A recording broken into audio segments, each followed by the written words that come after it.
Praise the Lord. Hallelujah. கர்த்தர் நாமத்துக்கு மகிமை உண்டாவதாக. ஜூலை மாதம் 6ஆம் தேதி கர்த்தர் நம்மை இம்மட்டுமாக அழைத்ததற்காக நன்றி செலுத்தி அவரை நாம் உள்ளத்தின் ஆழத்திலிருந்து அவரை ஆராதித்து துதித்து நாம் இன்று பாடுவோமாக. இன்றைய நாளில் நான் உங்களுக்கு கொடுப்பது 1 பேதுரு 1ஆம் அதிகாரம் 14ஆம் வசனம்.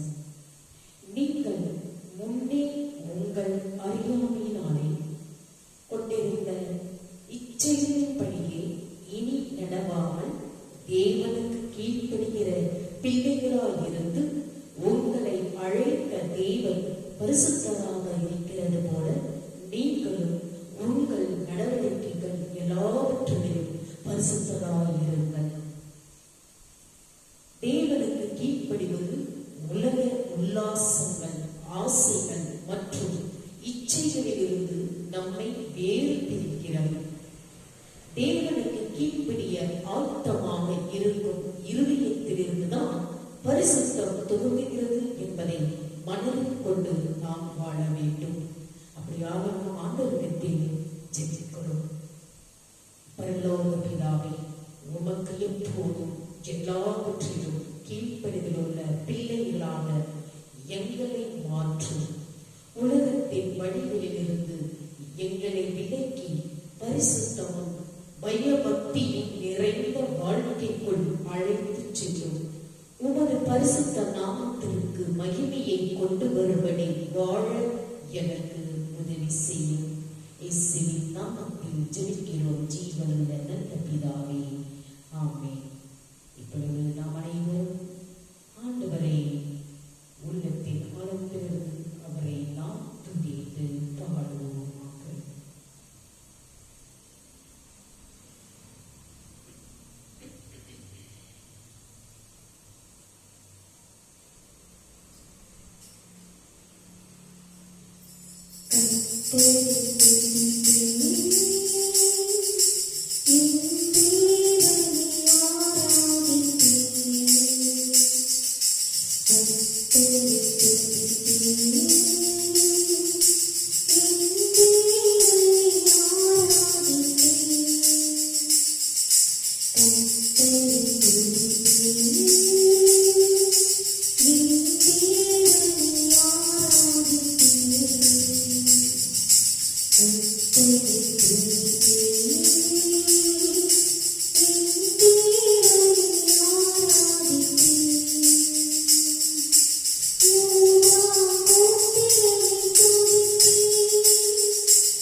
இன்றைய நாளில் நான் உங்களுக்கு கொடுப்பது லூக்கா நற்செய்தி 1ஆம் அதிகாரம் 46-47. என் ஆத்துமா கர்த்தரை மகிமைப்படுத்துகிறது, என் ஆவி என் இரட்சகராகிய தேவனின் களி கூறுகிறது.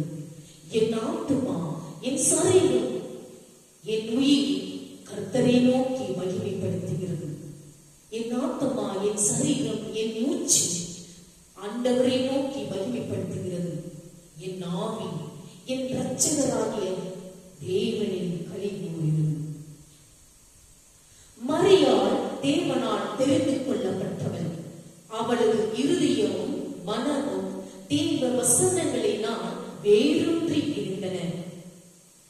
கபிரியேல் தூதனிடமிருந்து உன்னதமானவரின் குமாரனாகிய இயேசு கிறிஸ்து மரியாளிடத்தில் மெசியாவாக பிறக்கப் போகிறார் என்ற நற்செய்தி கிடைக்க பெற்றவுடன் ஆசாரிய குடும்பத்து வம்சத்தாகிய எலிசபெத்தை சந்தித்து உரையாடினாள் மரியாள். எலிசபெத்தும் அற்புதமாய் ஒரு ஆண் குழந்தையை பெற்றெடுக்கும் சூழ்நிலையில் இருவரும் ஒருவரை ஒருவர் வாழ்த்தி தேவ அன்பை, பாசத்தை, பராமரிப்பை பரிமாறிக் கொண்டனர்.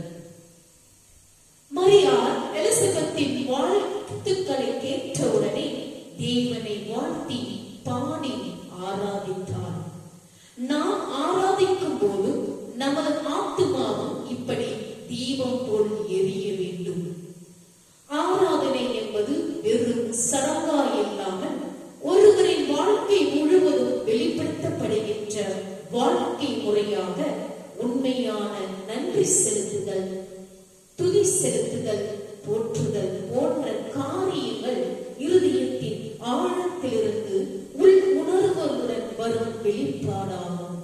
இதைதான் ஏசாயா 29ஆம் அதிகாரம் 11 கொடுத்திருக்கின்றார்.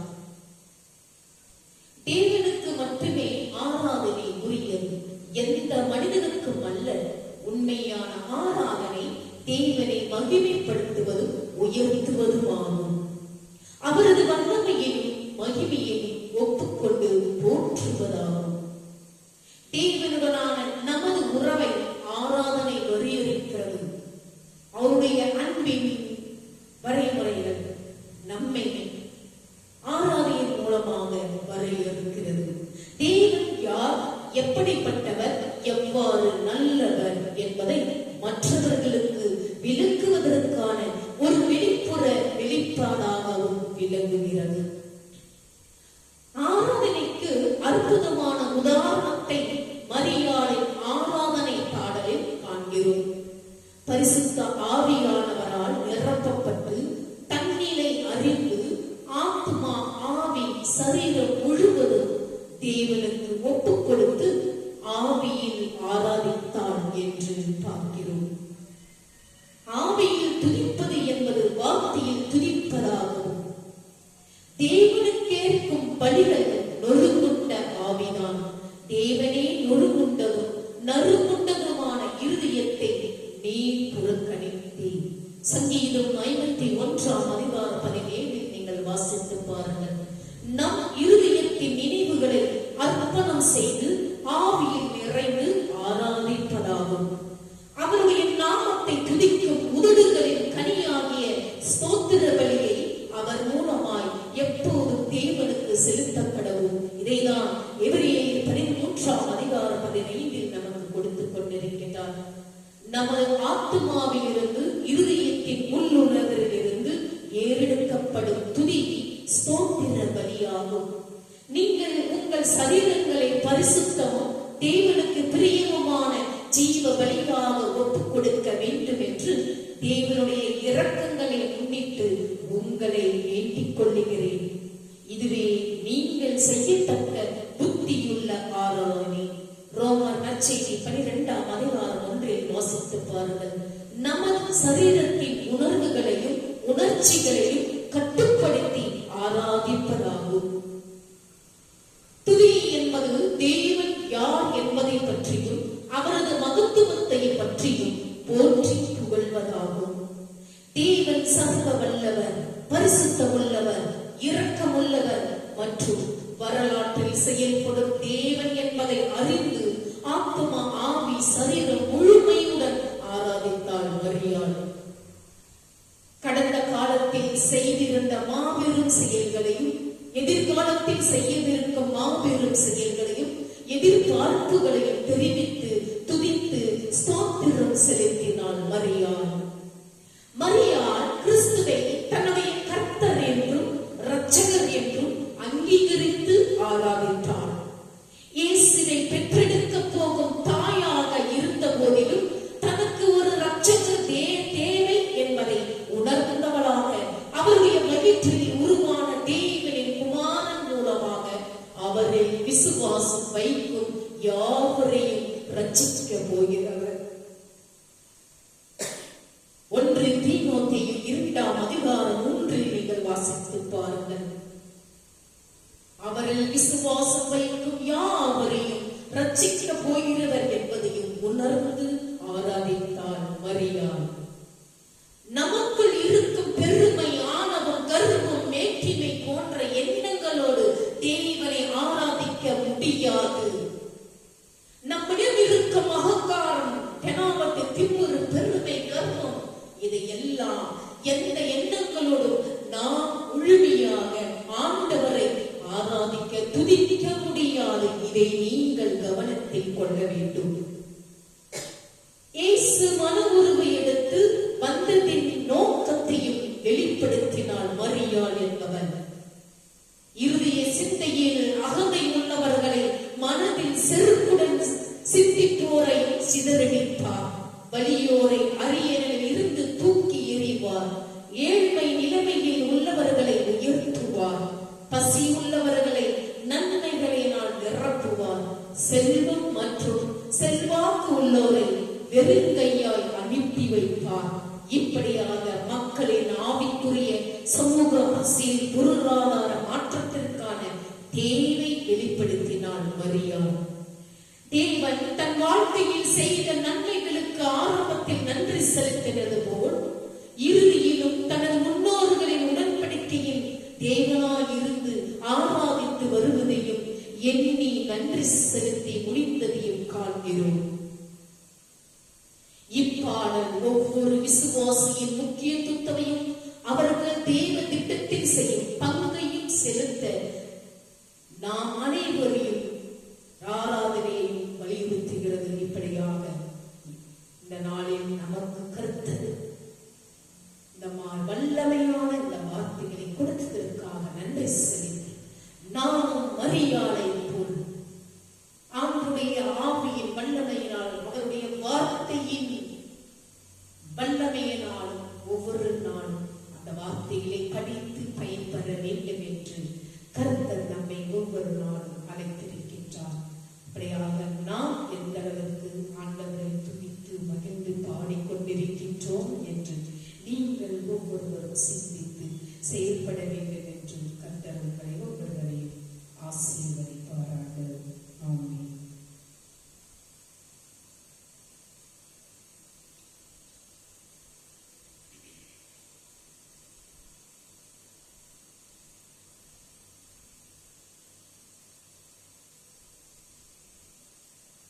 இப்பொழுது நாம் காணிக்கையை கடந்து செல்வோம். காணிக்கை பாடலை பாடி துதிப்போமாக.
எங்கள் வாழ்க்கையில் பரிசுத்த ஆவியானவரின் பிரசன்னத்திற்காக உமக்கு நன்றி செலுத்துகிறோம்.